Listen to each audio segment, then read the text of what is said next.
Hello students, welcome to my class. এই ভিডিওত আমি আলোচনা কৰিম অধ্যায় 10 পোহৰ প্ৰতিফলন আৰু প্ৰতিসৰণ চেপ্টাৰটোৰ গোলাকাৰ লেন্সৰ দ্বাৰা প্ৰতিসৰণ। ইয়াৰ আগতে আমি জানি লওঁ গোলাকাৰ লেন্স কেইটানো কি। ষ্টুডেন্টস বহু ধৰণৰ গোলাকাৰ লেন্স থাকিব পাৰে। তাৰ ভিতৰত দুই ধৰণৰ গোলাকাৰ লেন্সে আলোচনা কৰা হৈছে আমাৰ পাঠটোত। এটা হৈ গ'ল এইটো দুইফালে ওখ আছে চোৱাচোন এনেকুৱা লেন্স, ইয়াক উত্তল লেন্স বুলি কোৱা যাব। দুইফালে দুই পিঠিটোৱে ওখ দেখিছানে। আৰু এটা হৈছে দুইফালে সোমোৱা, দুই পিঠিটোৱে এনেকৈ সোমোৱা ভিতৰলৈ, এইটো হৈ গ'ল দ্বি অৱতল লেন্স। এইটো দ্বি উত্তল মানে দুটা পিঠিয়ে উত্তল ওখ, সেইকাৰণে দ্বি উত্তল লেন্স বুলি কোৱা যায়। আৰু এইটো হৈ গ'ল দ্বি অৱতল লেন্স। দ্বি উত্তল লেন্সটোক কেৱল উত্তল লেন্স বুলিয়ে কোৱা হ'ব আৰু দ্বি অৱতল লেন্সটোক কেৱল অৱতল লেন্স বুলিয়ে জানিম। ঠিক আছে। তো লেন্স হৈছে দুখন পৃষ্ঠৰে আৱৰা এটা স্বচ্ছ পদাৰ্থ। তো লেন্স তোমালোকে নিশ্চয় দেখিছা, মানুহৰ পাৱাৰ থকা চশমাত লেন্সসমূহ ব্যৱহাৰ কৰা হয়। লেন্সসমূহ ষ্টুডেণ্টছ গোলক এটাৰ এনেকৈ গোলকৰ পৰাই কাটি উলিওৱা হৈছে পৃষ্ঠ। লেন্সৰ পৃষ্ঠবিলাক ধৰি লৈছোঁ এইখিনিৰ পৰা কাটি উলিওৱা হৈছে, এইফালৰ পৰা এইটো কাটি দিয়া হৈছে। ঠিক আছে। তো এইখিনি এইটো আৰু এইটো লগ লগাই আমি এনেকৈ উত্তল লেন্স বনাব পাৰোঁ, বা যদি আমি ইফালে পিঠিটো এনেকৈ ঘূৰাই দিওঁ তেনেহ'লে এইটো অৱতল লেন্স আমি এই ধৰণে বনাব পাৰোঁ। ঠিক আছে। তো ইয়াতে এতিয়া চোৱা, এই গোলকটোৰ বৃত্ত নহয়, গোলক যেনে ফুটবল বুলি ধৰি লোৱা। তো গোলকটোৰ এটা নিশ্চয় কেন্দ্ৰ এটা থাকিব, হয়নে। তো এই পিঠিটোৰ কেন্দ্ৰ এইটো, ঠিক আছে, কেন্দ্ৰ যাক আমি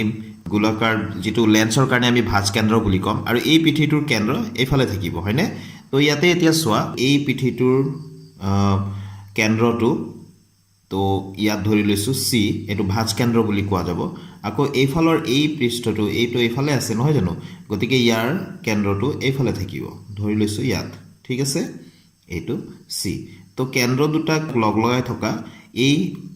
ৰেখাডালক আমি ক'ম মুখ্য অক্ষ। ঠিক আছে, এইটো হৈ গ'ল মুখ্য অক্ষ, প্ৰিন্সিপাল এক্সিছ বুলি কোৱা যায় ইংলিছত, তো মুখ্য অক্ষ। তো এই লেন্সৰ একেবাৰে মাজৰ এই বিন্দুটোক আমি কওঁ, অ'ৰে নাম দিয়া যায় আলোক কেন্দ্ৰ বুলি কোৱা যায়। তো ষ্টুডেণ্টছ আমি দেখা পালোঁ যে লেন্স এখনৰ দুটা পৃষ্ঠ আছে, হয়নে, দুটা পৃষ্ঠ আছে, গতিকে ইয়াত দুটা ভাঁজ কেন্দ্ৰ থাকিব। গতিকে এটাক আমি C1 আৰু এটাক আমি C2ৰে আমি নামকৰণ কৰিম। ঠিক আছে। যিটো বাওঁফালে আছে লেন্সৰ C1 নাম দিম আৰু সোঁফালটোক C2ৰে নাম দিম। ঠিক আছে। সেইধৰণে ইয়াতো মাজৰ এইটো O বুলি কোৱা যাব। তো ইয়াৰো আমি এই পৃষ্ঠটোৰ কাৰণে ভাঁজ কেন্দ্ৰ এইফালে আৰু এই পৃষ্ঠটোৰ কাৰণে ভাঁজ কেন্দ্ৰ এইটো। ঠিক আছে, আমি কম্পাছেৰে আঁকিব পাৰোঁ ধুনীয়াকৈ। তো এইটো C1 এইফালে C2। ঠিক আছে। উত্তল লেন্সক আমি অভিসাৰী লেন্স বুলিও কওঁ। কিয় কওঁ সেইটো কথাটো হ'ল, এইটো মুখ্য অক্ষৰ সমান্তৰালকৈ অহা পোহৰৰ ৰশ্মিবোৰ লেন্সত প্ৰতিসৰণ হোৱাৰ পিছত, মানে লেন্সৰ মাজেৰে পাৰ হোৱাৰ পিছত এনেকুৱা যদি পোহৰ আহিছে, ঠিক আছে, সমান্তৰালভাৱে এই অক্ষৰটোৰ মুখ্য অক্ষৰটোৰ সমান্তৰালভাৱে আহিছে, তেনেহ'লে ইহঁতে এটা বিন্দুত গৈ লগ লগা যেন লাগিব। ঠিক আছে, এটা বিন্দুত আহি লগ লাগিব। তো এই বিন্দুটোকে আমি এই লেন্সখনৰ মুখ্য ফকাছ বুলি কওঁ। ঠিক আছে। তো এটা বিন্দুতে যিহেতু অভিসাৰিত হৈছে ৰশ্মিবোৰ, পোহৰৰ ৰশ্মিবোৰ লেন্সৰ পৰা পাৰ হোৱাৰ পিছত, সেইকাৰণে উত্তল লেন্সক আমি অভিসাৰী লেন্স বুলি কওঁ। ঠিক আছে। আনহাতে ইয়াক আমি অপসাৰী লেন্স বুলি কওঁ, অৱতল লেন্সক আমি অপসাৰী লেন্স বুলি কওঁ। কাৰণ পোহৰৰ ৰশ্মিবিলাক যদি ইয়াতে আমি পৰিবলৈ দিওঁ, কেনেকুৱা পোহৰৰ ৰশ্মি, আমি কেৱল বিবেচনা কৰি আছোঁ মুখ্য অক্ষৰ সমান্তৰালভাৱে অহা পোহৰৰ ৰশ্মিবোৰ। ঠিক আছে। তেনেহ'লে এইবিলাক ইয়াত প্ৰতিসৰণৰ পিছত এনেকুৱাকৈ পাৰ হৈ যাব। ঠিক আছে, এনেকুৱাকৈ পাৰ হৈ যোৱা যেন লাগিব। ইহঁতক আমি ভালকৈ চালে দেখা পাওঁ যে এইবিলাক যেন এটা বিন্দুৰ পৰাই যেন অপসাৰিত হৈছে, এটা বিন্দুৰ পৰাহে যেন এইকেইটা ওলাই গৈছে, অপসাৰিত হৈছে, এনেকুৱাকৈ সিঁচৰিত হৈ যাব। ঠিক আছে। তো সেইকাৰণে অৱতল লেন্সক আমি অপসাৰী লেন্স বুলি কওঁ, ইয়াক অভিসাৰী লেন্স বুলি কওঁ। উত্তল লেন্সক অভিসাৰী, ঠিক আছে, আৰু অৱতল লেন্সক অপসাৰী বুলি কোৱা যায়। ঠিক আছে। তো এই যে বিন্দুত য'ৰ পৰা ওলাই যোৱা যেন লাগিছে, অপসাৰিত হোৱা যেন লাগিছে, পোহৰৰ ৰশ্মিবিলাক সিঁচৰিত হৈ গৈছে, তো এই বিন্দুটোক অৱতল লেন্সৰ মুখ্য ফকাছ বুলি কোৱা যায়। হিচাপে এইফালেও থাকিব, এইটোফালেও থাকিব। ইফালৰ পৰা যদি পোহৰ আমি আগবঢ়াওঁ, পোহৰবিলাক যদি এইফালৰ পৰা যদি সমান্তৰালভাৱে পাৰ কৰি দিওঁ, তেনেহ'লে এইফালে লগ লগা যেন, এইফালৰ পৰা হোৱা যেন লাগিব, হয়নে। ষ্টুডেণ্টছ এই আলোক কেন্দ্ৰ আৰু এফৰ মাজৰ এই দূৰত্বটোক ইয়াৰ পৰা এইফালে হওক বা ইয়াৰ পৰা এইফালে হওক এফৰ মাজৰ এই দূৰত্বটোক আমি ফকাছ দৈৰ্ঘ্য বুলি কওঁ ফকাছ দৈৰ্ঘ্য স্মল এফ আখৰেৰে বুজোৱা যায় ঠিক আছে আকৌ এই অ'ৰ পৰা এই চিৰ দূৰত্বক ভাঁজ কেন্দ্ৰলৈ দূৰত্বটোক আমি কওঁ ভাঁজ ব্যাসাৰ্ধ ঠিক আছে ভাঁজ ব্যাসাৰ্ধ যাক আৰেৰে বুজোৱা যায় ঠিক আছে তো এই C1 আৰু C1 আৰু C2ক আমি কেতিয়াবা কি বুলি কওঁ এইটো F1 নহয় জানো গতিকে ইয়াক আমি টুৱাইছ F1 ও নাম দিওঁ আৰু এইটো যেহেতু C2 হয় টুৱাইছ F2 বুলিও নাম দিওঁ ঠিক আছে তো C2 মানে টুৱাইছ F2 আৰু টুৱাইছ F1 মানে হৈ গ'ল C1 ভাঁজ কেন্দ্ৰটোক আমি টুৱাইছ F1 আৰু এইফালৰ ভাঁজ কেন্দ্ৰটোক টুৱাইছ F2 সোঁফালৰ ভাঁজ কেন্দ্ৰটোক টুৱাইছ F2 নাম দিম ঠিক আছে আমি যেহেতু গোলাকাৰ লেন্সৰ বিষয়ে অকমান জানিলো এতিয়া আমি লক্ষ্যবস্তুৰ ভিন ভিন অৱস্থানৰ বাবে উত্তল লেন্স এখনে গঠন কৰা প্ৰতিবিম্বৰ প্ৰকৃতি অৱস্থান আৰু আপেক্ষিক আকাৰ ইয়াৰ বিষয়ে আমি ভালকে জানিব লাগিব ঠিক আছে ইয়াত আমাৰ এই তালিকাখনত দিয়াই হৈছে তালিকা 10.4 তোমালোকে চাই ল'বা এইখিনি ৰশ্মি চিত্ৰ আঁকিবলৈ আহিব এইখিনি আমি মনত ৰাখিব লাগিব যে লক্ষ্যবস্তুৰ স্থান ক'ত ৰাখিলে প্ৰতিবিম্বৰ স্থান ক'ত হ'ব প্ৰতিবিম্বৰ আপেক্ষিক আকাৰ কেনেকুৱা হ'ব প্ৰতিবিম্বৰ প্ৰকৃতি কেনেকুৱা হ'ব সেইখিনি আমি মনত ৰাখিব লাগিব এতিয়া চাওঁচোন এটা এটাকৈ যদি উত্তল লেন্সৰ সন্মুখত লক্ষ্যবস্তুৰ স্থান যদি অসীমত হয় যেনে ধৰি লোৱা সূৰ্যটো তেনেহলে প্ৰতিবিম্বৰ স্থান ক'ত হ'ব ফকাছ F2 ত হ'ব F1 F2 মনত আছে নহয় F2 আছিলে সোঁফালৰ ফকাছ বিন্দুটো হয়নে তো প্ৰতিবিম্বৰ আপেক্ষিক আকাৰ কেনেকুৱা হ'ব অতিশয় সংকুচিত বিন্দু আকাৰৰ হ'ব অতিশয় সংকুচিত বিন্দু আকাৰৰ হ'ব আৰু প্ৰতিবিম্বৰ প্ৰকৃতি কেনেকুৱা হ'ব অসৎ আৰু ওলোটা এই আকাৰৰ শব্দটো ইয়াত হ'ব লাগিছিলে বিন্দু আকাৰৰ ঠিক আছে আকৌ টুৱাইছ F1 ৰ পৰা আঁতৰত টুৱাইছ F1 টো কোনটো আছিলে C1 টোক আমি টুৱাইছ F1 বুলি কৈছিলো হয়নে তো টুৱাইছ F1 ৰ পৰা আঁতৰত অৰ্থাৎ ভাঁজ কেন্দ্ৰৰ পৰা বাহিৰত বাওঁফালৰ যিটো ভাঁজ কেন্দ্ৰ আছিলে তাৰ বাহিৰত যদি বস্তু এটা যদি ৰখা হৈছে প্ৰতিবিম্বৰ স্থান হ'ব F2 আৰু টুৱাইছ F2 ৰ মাজত তাৰ মানে সোঁফালৰ যিটো F2 আছে সেইটো আৰু সোঁফালৰ যিটো C2 বা টুৱাইছ F2 আছে তাৰ মাজত প্ৰতিবিম্বৰ স্থান থাকিব প্ৰতিবিম্বৰ আপেক্ষিক আকাৰ কেনেকুৱা হ'ব সংকুচিত হ'ব প্ৰতিবিম্বৰ প্ৰকৃতি কেনেকুৱা হ'ব সৎ আৰু ওলোটা ইয়াত অসৎ আৰু ওলোটা আছিল ইয়াতে সৎ আৰু ওলোটা বুলি কৈছে এতিয়া আমি যদি লক্ষ্যবস্তুৰ স্থান যদি টুৱাইছ F1 ত ৰাখো টুৱাইছ F1 টো কোনটো আছিল ভাঁজ কেন্দ্ৰ C1 টো আছিল বাওঁফালৰ ভাঁজ কেন্দ্ৰটো তো তাত যদি ৰখা যায় প্ৰতিবিম্বৰ স্থান হ'ব টুৱাইছ F2 ত প্ৰতিবিম্বৰ আপেক্ষিক আকাৰ কেনেকুৱা হ'ব একে আকাৰৰ প্ৰতিবিম্বৰ প্ৰকৃতি কেনেকুৱা হ'ব সৎ আৰু ওলোটা ঠিক আছে আকৌ লক্ষ্যবস্তুৰ স্থান যদি F1 আৰু টুৱাইছ F1 ৰ মাজত ৰখা হয় তেনেহলে প্ৰতিবিম্বৰ স্থান থাকিব টুৱাইছ F2 ৰ পৰা আঁতৰত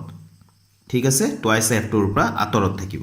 প্ৰতিবিম্বৰ আপেক্ষিক আকাৰ কেনেকুৱা হ'ব বিবৰ্ধিত অৰ্থাৎ লক্ষ্যবস্তু যিমান ডাঙৰ তাতকৈ ডাঙৰ হ'ব ঠিক আছে বিবৰ্ধিত মানে ডাঙৰ প্ৰতিবিম্বৰ প্ৰকৃতি কেনেকুৱা হ'ব সৎ আৰু ওলোটা